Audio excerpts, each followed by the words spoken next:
You've decided to give Horde Assault a try, and I, Grey Ghost Gamers, is here to give you a leg up on your first go.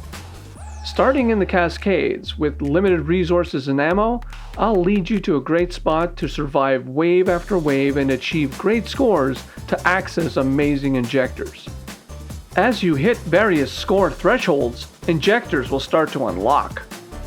You'll definitely want to take advantage of the high ground location here in the Cascade region to build up your score to have injectors available when you decide to move on to the other regions. Right out of the gate, we're going to ignore the first wave completely and just get to the bike. Once we're on there, it's time to head to the top of O'Leary Mountain, very close to the safe house. That's part of the main game. But we're not going there. We're going to stop just short, because it's right here where we're going to access that high ground location to be able to take on all these waves of freakers.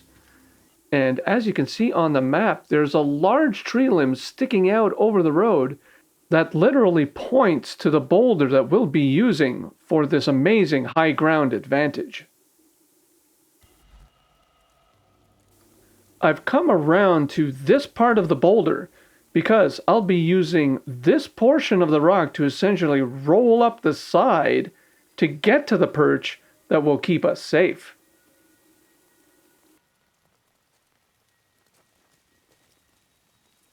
It's also very important to make sure that you're far enough away from the rock so that when the hordes spawn in, you get the full bar, like that. There's a particular spot and angle of attack you have to make sure that your roll is successful. But don't worry, you have time. You can always reset, regroup, and try again. Remember now, in the early stages of Horde Assault, especially starting from scratch, their numbers are low. There's no real reason to panic. Even if they congregate close to you, as soon as you crouch at this location, they'll mosh in front of you. There might be, like this guy, a straggler, and you can take him out easily. But the rest of the time, standing will force them to loiter, and crouching will force them to mosh. Best part about this location, throwing Molotovs, easy peasy. Now, you'll want to keep your eye on the bonus quests that appear in this corner, as the replenishment of your supplies and ammo is highly dependent on completing these. Once you've dwindled down the number of freakers so they don't overwhelm you, you can jump down to this spot, but do so carefully. As you notice, it's easier to fall off. Not a problem though, there's only a couple left.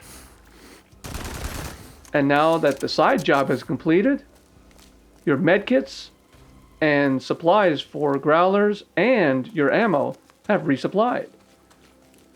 Fortunately, there is a cop car nearby. In the trunk is a tin of ammo that you can always use if you find yourself in a bit of a bind. With wave 1 complete, now it's just a matter of hanging out and waiting for the timer to reach 0 until the next horde spawns. But in Horde Assault, there's one other enemy that you'll want to be cognizant of, and that enemy is a sniper.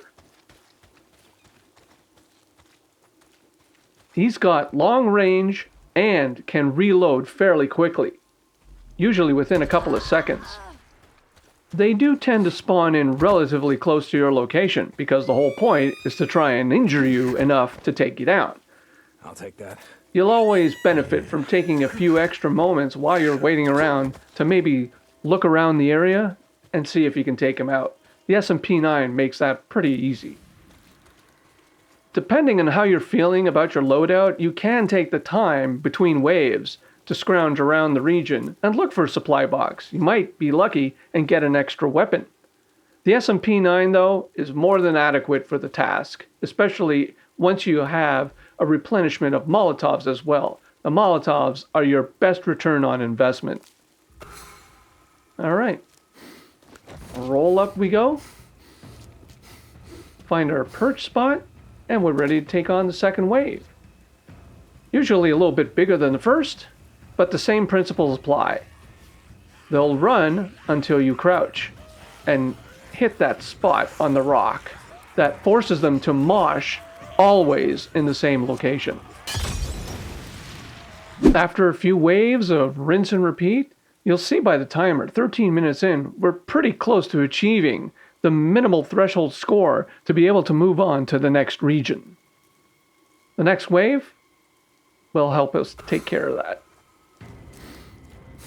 Some more rolling and a little bit of walking in this one, but we'll make it no problem, and we can start crouching right away. We don't have to wait until they arrive, because as soon as you start crouching, there they go, right to the same spot. It's important to throw the Molotovs far enough away though, because otherwise you still can get burned. And the larger the crowd of freakers, the more they'll pile up in front of you. So making the tossing of the Molotovs can get a little bit more challenging as each wave progresses. As I mentioned earlier, Molotovs give you the biggest bang for your buck in one sense, as each successful deployment of a Molotov can garner you about 50 to 60 freakers eliminated in one shot. The SMP-9 is really there for the stragglers.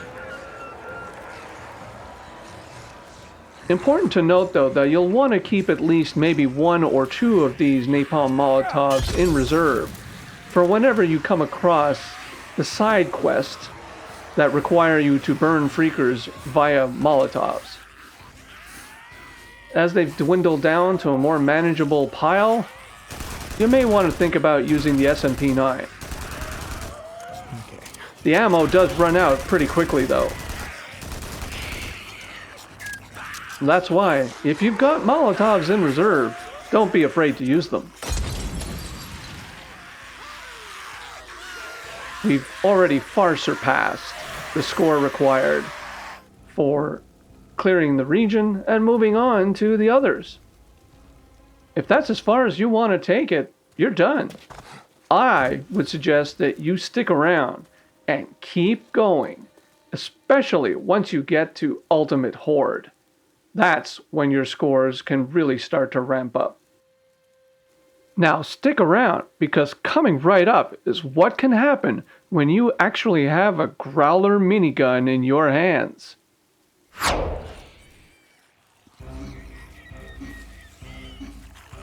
It's going to be the same pattern. We ignore this first horde and we make our way to the bike. And then once we do, we just head up to O'Leary Mountain. Once you've gotten to rep level 3, the Growler is available. Now they tease the fact that the Growler is only available in the supply boxes, but they obviously forgot that in New Game Plus, the Growlers are located near where pretty much every horde will spawn. And it just so happens that there's a Growler that's right here next to the car, right next to the high ground location. By making it this far in your journey to where you've got the Growler in hand, now it's just time to have a little fun. You've done this enough times that you're probably pretty good by now, figuring out where to roll and where to stand and when to crouch. This particular run that I'm showing includes injectors for maximum number of freakers, unlimited ammo, which pretty much renders all the side missions irrelevant at this point. And it's just a matter of deciding how high a score you feel like racking up. This is by no means a sprint. It's definitely a marathon. You will be here for quite a while, depending on what score you want to attain. Even with the Growler, the same idea applies. Standing up while you're firing will just have them loiter around, and once they get too unruly for you, all you gotta do is crouch and let them congregate back into the mosh location. You can definitely help out the channel by liking this video and subscribing if you want to see more content that can save you time or give you slight edge in Days Gone. Catch you in the next one. I'm Grey Ghost Gamers. Thanks for being here.